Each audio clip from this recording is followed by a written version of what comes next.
Dernier rêve avant la nuit. Céline Auclin.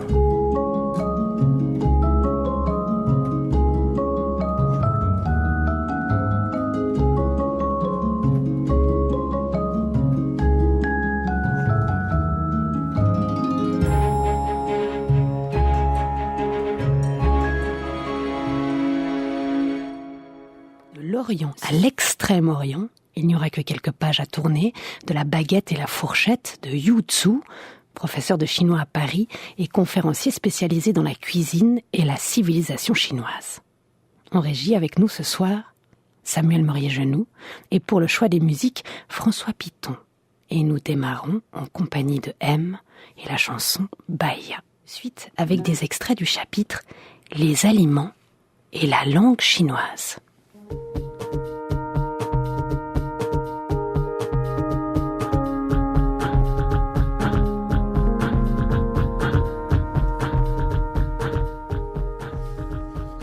Riz. À la différence de la Chine, le riz n'a jamais été l'aliment principal de la cuisine française. L'utilisation du mot pain dans de nombreuses expressions et locutions populaires le montre bien. Manger son pain blanc, avoir du pain sur la planche, acheter quelque chose pour une bouchée de pain, ôter le pain de la bouche de quelqu'un, ne pas manger de ce pain-là. Mais dans la langue chinoise, comme dans beaucoup de langues asiatiques, le mot riz sert d'équivalent. Manger se dit même manger du riz.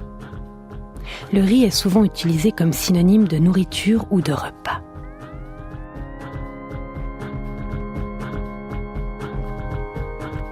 Si les céréales sont considérées en France comme un accompagnement des plats, en revanche, les Chinois de certaines régions appellent les plats ce qui fait descendre le riz. En d'autres termes, les plats sont des accompagnements de riz. C'est donc le riz et non le plat qui tient le rôle principal. Si les Chinois sont étonnés par la variété de pain qu'on trouve chez un boulanger, les Français ignorent sans doute qu'il existe en chinois plusieurs caractères pour désigner le riz dans ses divers états. Yang, jeune plant de riz. Dao, riz dans les champs. Mi, riz décortiqué. Fan, riz cuit. Zhu, bouillie de riz. Ces caractères sont toujours en usage aujourd'hui, contrairement par exemple aux 40 caractères désignant les différentes robes des chevaux qu'on ne trouve plus que dans les textes anciens ou dans les dictionnaires. Le riz donne lieu à de nombreuses expressions populaires dont voici quelques exemples. Sot à riz, une personne qui ne fait que manger et qui ne sert à rien. Couleur de riz, couleur beige. Manger du riz mou, un homme capable de travailler mais qui vit sous la dépendance d'une femme. Manger du riz sec, une personne qui ne sert à rien. Riz du grand wok, synonyme d'égalitarisme absolu dans une entreprise d'État chinoise sous le communisme. Bol à riz, synonyme de boulot, travail, emploi. Par exemple, j'ai perdu mon bol à riz. Bol à riz de fer, un travail stable, car contrairement au bol à riz généralement en porcelaine qui se casse facilement, un bol à riz de fer ne connaît pas ce risque. Riz et sel, synonyme de choses futiles.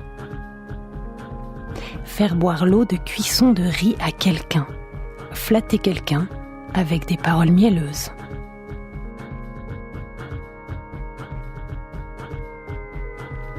J'ai mangé plus de sel que tu as mangé de riz. Je connais beaucoup plus de choses que toi. Faire sauter le riz cuit froid. Répéter ou refaire la même chose, sans originalité.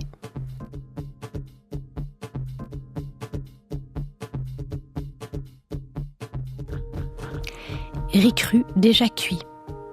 Impossible de revenir en arrière, ce qui est fait est fait. Riz à moitié cuit, travail non accompli ou abandonné à mi-chemin. Le même riz nourrit différentes personnes. on est tous très différents les uns des autres, malgré le fait qu'on mange tous du riz. Une femme talentueuse ne peut faire de repas sans riz. Sans moyens, le talent ne sert à rien.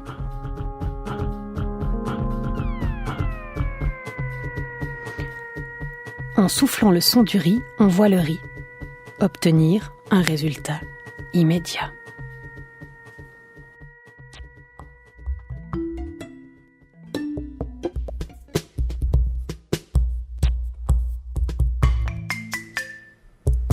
Qu'en est-il des raviolis ? Rien n'est plus délicieux que le ravioli. Rien n'est plus confortable qu'être allongé. Cette expression chinoise montre la popularité des raviolis en Chine, qu'ils soient cuits dans l'eau, à la vapeur ou frits dans une poêle. C'est la cuisson à l'eau qui est la plus courante en raison de sa simplicité. Les raviolis sont d'abord jetés dans l'eau bouillante. Quand ils remontent à la surface et flottent, on ajoute de l'eau froide dans la casserole. On laisse cuire pendant quelques minutes, quand l'eau bout à nouveau. Quand la pâte devient semi-transparente, ils sont prêts à être servis. Cette façon de cuire donne lieu à deux expressions populaires. Cuire des raviolis dans un pot de thé et être comme des raviolis cuits dans l'eau. La première expression, cuire des raviolis dans un pot de thé, décrit une personne très cultivée mais ne sachant pas communiquer, car les raviolis cuits dans une théière ne peuvent pas sortir par son bec. La deuxième, être comme des raviolis cuits dans l'eau, décrit une piscine ou une rivière pleine de nageurs. Ils sont agités comme des raviolis cuits dans l'eau bouillante.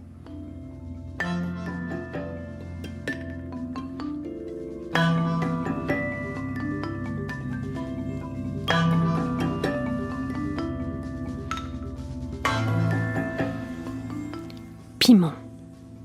En français, le mot piment ou pimenté peut être lié à un certain érotisme, mais en chinois, son sens figuré est plutôt péjoratif.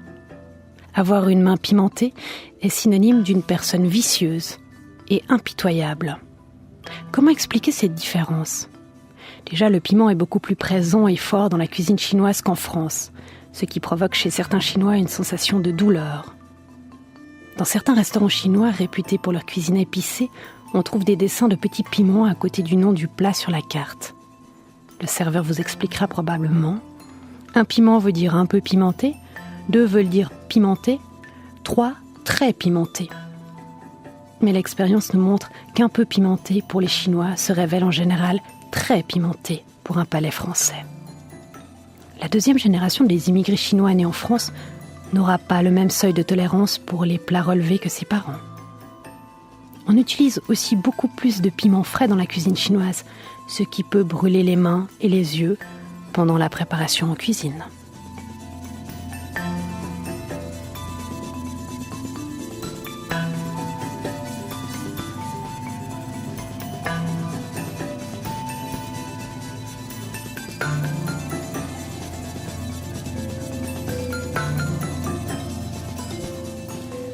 Alcool. La manière dont les Chinois boivent de l'alcool diffère beaucoup de celle des Français.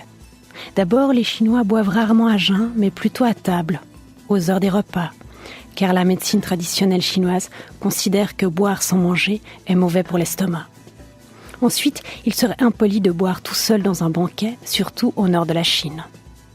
On doit sans cesse inviter les autres convives à boire dans de petites coupes remplies d'alcool blanc, une sorte d'eau de vie de céréales distillée d'au moins 40 degrés. On lève son verre en disant aux autres « Chin ». Ce mot chinois se prononce « chin » et signifiant « je vous en prie » ou « s'il vous plaît » est à l'origine du mot « chin-chin » en français. Les Français copieraient-ils aussi ? En revanche, il faut éviter de dire « chin-chin » à des Chinois ou à des Japonais à table, ce qui engendrerait la plus grande confusion. Chin-chin se prononce comme « embrasse-moi » en chinois et comme « zizi » en japonais.